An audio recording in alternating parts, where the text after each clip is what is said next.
Mommies and daddies, welcome to my channel. आज हम एक ऐसे टॉपिक के बारे में बात करने वाले हैं जिसके बारे में हम अक्सर सोचते हैं कि क्या हम जो कर रहे हैं वो सही है या नहीं। So let's talk about it. So that is the diaper. Diaper के बारे में हमारे दिमाग में हमेशा ये सवाल आता है कि ये डेली बेसिस में हम जो अपने बच्चों को पहना रहे हैं 24 आवर्स, तो क्या ये सही है या नहीं। तो बेसिकली डायपर एक ऐसा चीज़ है जो आज के मॉडर्न ज़माने में जब हम सब बिज़ी होते हैं, वो ऑफिस वर्किंग वुमेन हैं या फिर घर में भी हैं, तो घर का भी काम रहता है और हमें टाइम नहीं मिलता है कि हम चेंज कर पाएँ।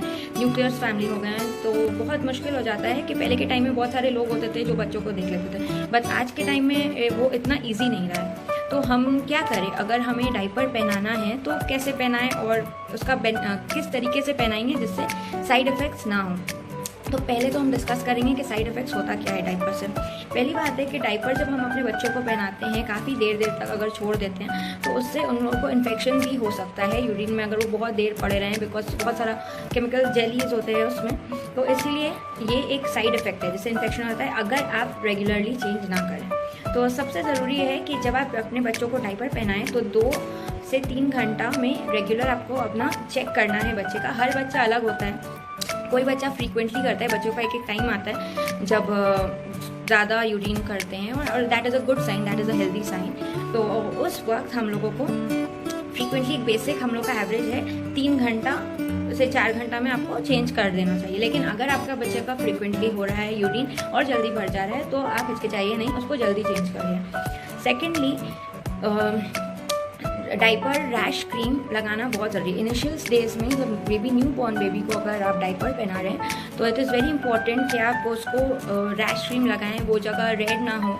जब हम रैश क्रीम लगाते हैं तो ऐसे हम लोगों को लगता है कि अच्छा ये रेड है तो क्या करें, हम लोग अच्छा ठीक है रहने दो, जाने दो। नहीं, इट इज़ वो बच्चों को जलता है और उससे वो रोते हैं और फिर हम लोग को समझ नहीं आता, न्यू मदर्स को समझ नहीं आता, मुझे भी समझ नहीं आता कि क्यों रो रहा है। बट जब आप ध्यान देंगे तो बेसिकली उसको मे बी रैशेज़ हो गया है जिसकी वजह से वो रोने लगता है। तो हम लोगों को एक ध्यान रखना है कि उसको रैश क्रीम इनिशियली रेड हो, इनिशियली मतलब न्यू बॉर्न को तो लगाना ही है, उसके बाद भी अगर आप पहनाते हैं बेबी को तो उसको रैश क्रीम अच्छा से लगा कर पहनाएं कि उसका जैसे रेड ना हो।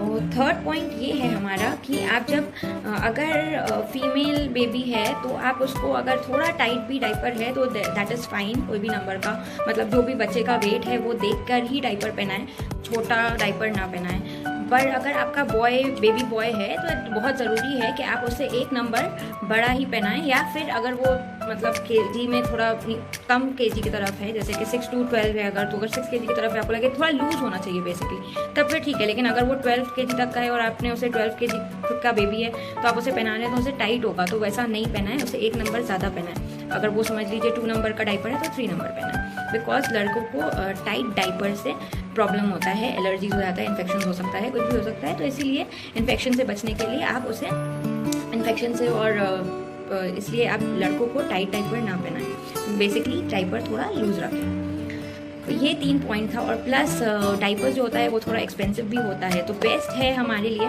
कि मैनेज करने के लिए अगर आप चाहें तो अगर आप डायपर पहना रहे हैं तो ये सब पॉइंट्स को अपने ध्यान में रखें। नहीं तो और हमारा जो बेस्ट है क्लॉथ डायपर, वो तो आप बेशक यूज़ कर सकते हैं, वो सबसे बेस्ट होता है। लेकिन हाँ, उसमें भी आपको देखना पड़ेगा कि बेबी जो है वो बस पहना दिया और छोड़ दिया, उसमें आप ऐसे नहीं कर सकते हैं जैसे आप डायपर्स में कर सकते हैं, वैसा क्लॉथ डायपर में नहीं हो सकता है, क्योंकि बेबी बेसिकली वो पेशाब में पड़ा रहेगा तो वो भी सही नहीं है। बट तो क्लॉथ डायपर का एक बेनिफिट ये है, हमारा पहला बेनिफिट, कि उससे जो है रैशेस बच्चों को नहीं होता है, क्योंकि वो हर टाइम जैसे डायपर में एकदम बंद रहता है वैसा नहीं रहता है, हवा आता जाता रहता है, तो उसके वजह से क्लॉथ डायपर में बच्चों को रैशेस नहीं होता है। क्लॉथ डायपर का ये है कि आपका बेबी को जो है पॉटी ट्रेनिंग करने में बहुत ही ज़्यादा आसानी होती है, बिकॉज उसे वो वेट फील होता है और उसे मतलब समझ आता है कि उसने कुछ किया है, और वो फिर उसको जब आप ट्रेन करेंगे तो वो इजीली हो जाए कि हाँ भाई अगर ऐसा हो तो मुझे बाथरूम जाना है या मम्मा को बताना है, तो ये इससे एक आसानी पैदा होता है। तो ये सारा बेनिफिट्स है। और प्लस एक और चीज़ है कि उसमें आपका ज़्यादा एक्सपेंसेस खर्चा नहीं हो रहा है, रीयूजेबल है, तो आप उसे वॉश करके वापस से पहना सकते हैं। तो ये बेनिफिट्स है क्लॉथ डाइपर का। लेकिन अगर आप बाहर से पैम्पर्स या हगीज़ यूज़ करते हैं तो उसको आप अगर सही तरीके से यूज़ करेंगे तब आपको डेली पहनाने में कोई नुकसान नहीं है। लेकिन हाँ, अगर आप छोड़ देंगे और बहुत देर तक तो उससे प्रॉब्लम हो सकता है। तो अगर आपको मेरा वीडियोस पसंद आया तो आप ज़रूर मेरे वीडियो को लाइक करना ना भूलें, शेयर और सब्सक्राइब ज़रूर करें। सब्सक्राइब का वहाँ एक बटन है, रेड में लिखा हुआ है सब्सक्राइब, और वहाँ एक बेल आइकॉन है, उसे ज़रूर क्लिक करें। तो मैं इसी तरीके के वीडियोस आपको बना कर भेजती रहूँगी।